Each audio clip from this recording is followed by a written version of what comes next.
Rocker Pat here. Alright guys, another day in the jungle. Alright, we've been rocking it down, getting them down and making them sound. Let's talk about what we got done on our 1950 Ford 8N hot rocking, hot rodding tractor.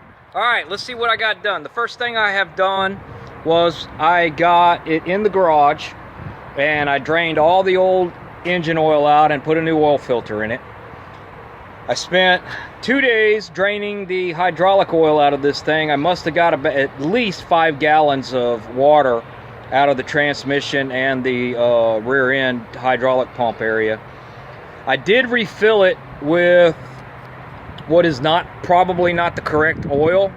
I used a 46 weight hydraulic oil, and the reason why I did that is because I want to flush this, and I didn't want to spend 80 bucks on the 80W90 GL5 for 5 gallons when I could buy on sale 5 gallons of AW46 for $40, which I'm probably just going to be dumping out anyway once I clear out everything inside of it.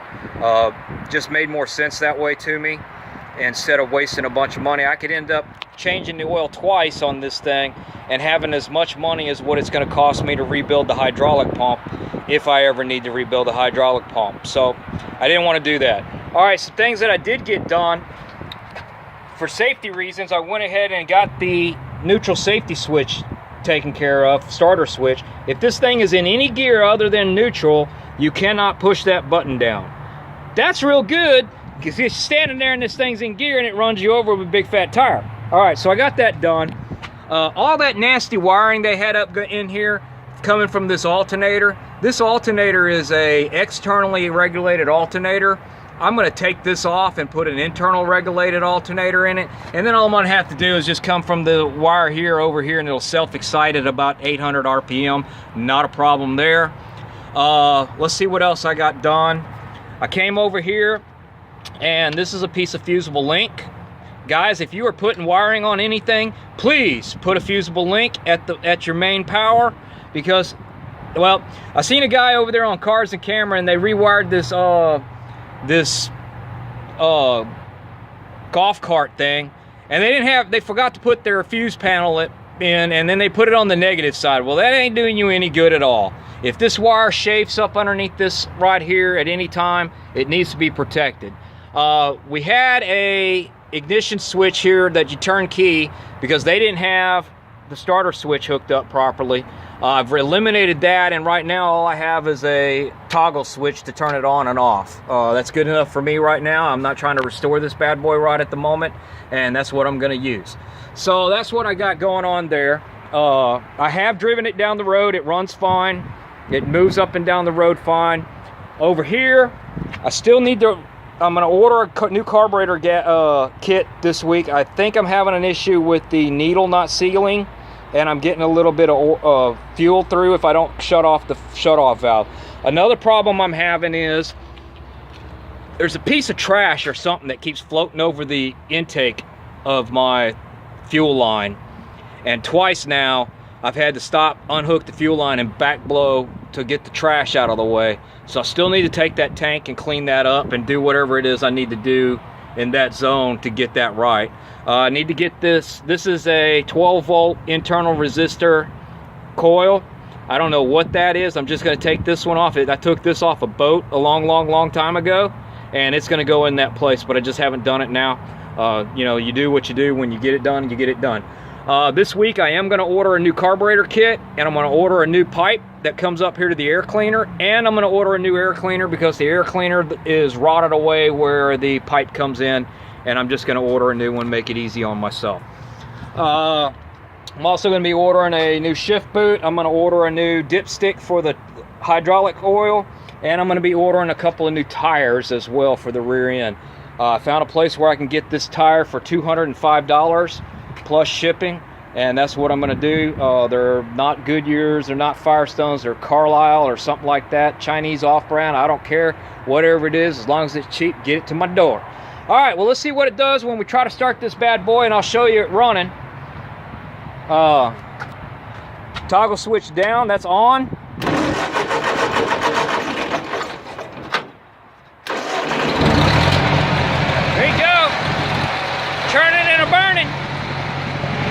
got a little bit of smoke coming out the tailpipe,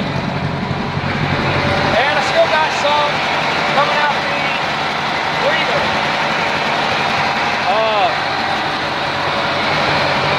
I got the PTO on right now. Let's check our hydraulics. Hydraulics down.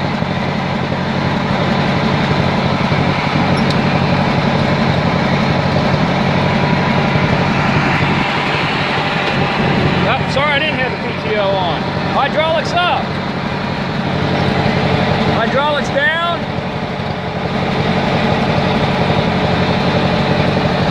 Hydraulics up.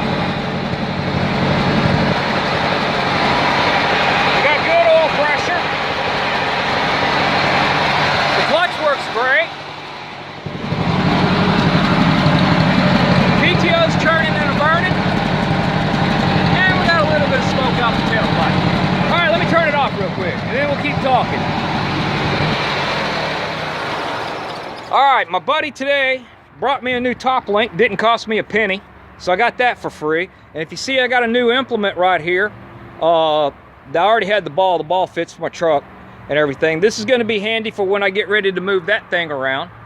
Also, we might be making that into a subsoiler too. I don't know yet, we'll see. But the biggest thing I got is I went and I saw on Craigslist, that bad boy. Paid 200 bucks for this thing. It is a scoop, it goes both directions. And it looks like it's never been used, to be honest with you. By looking at these pins, all 4 of them still have all the factory paint on them. And even inside the holes, I don't think this thing's ever been used.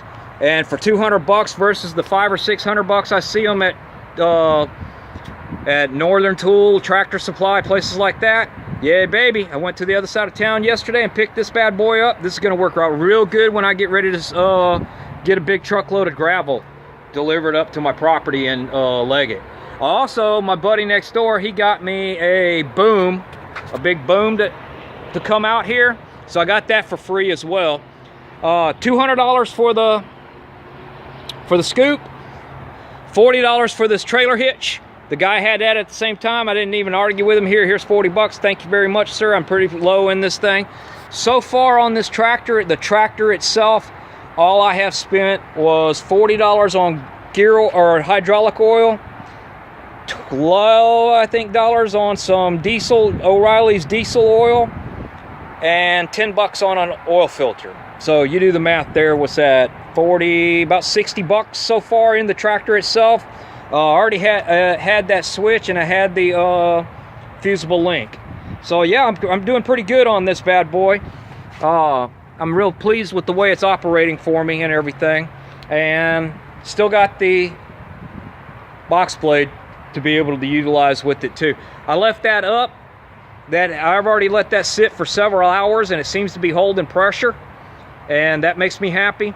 I guess the next test is when I get it a little better, we'll hook it up to that trailer and see how it does. I do have a leak back here on my PTO shaft. Jason 1PA, he's got a man, if you really want to know how this thing works, you watch that dude's videos, man. He goes through one of these tractors completely from end to end, and you'll learn everything. So what I'm going to do is order a new seal for that, and the sleeve where the seal rides, and we'll be replacing that so we can stop this leak right here. Right now I just got a little bucket on it to catch the drip and everything. One thing I did notice on this thing is that these the lift arms, the pivots right here, they're real loose in the housing. Unfortunately, you have to take out this whole axle in order to get to those. So we'll see if that causes me any issue in the future and everything, and then we'll go from there. I think the next thing I need to get is some stabilizing chains to come from here. There's one over there, but it's not exactly at the right length. And that way when I put the box blade on it, it's not wanting to rub over here against the tires, and it'll get everything, you know, nice and stable so it's not moving all around. But yeah, man, I tell you what, this thing's going to come out to be a really, really handy piece of equipment for me, because I'm going to tell you right now, this will be the first time I've ever been able to move more than one shovel at a time. All right, guys, well, y'all keep rocking and a rolling and a rolling and a rocking, and we're going to keep grinding it down. Talk to y'all next time.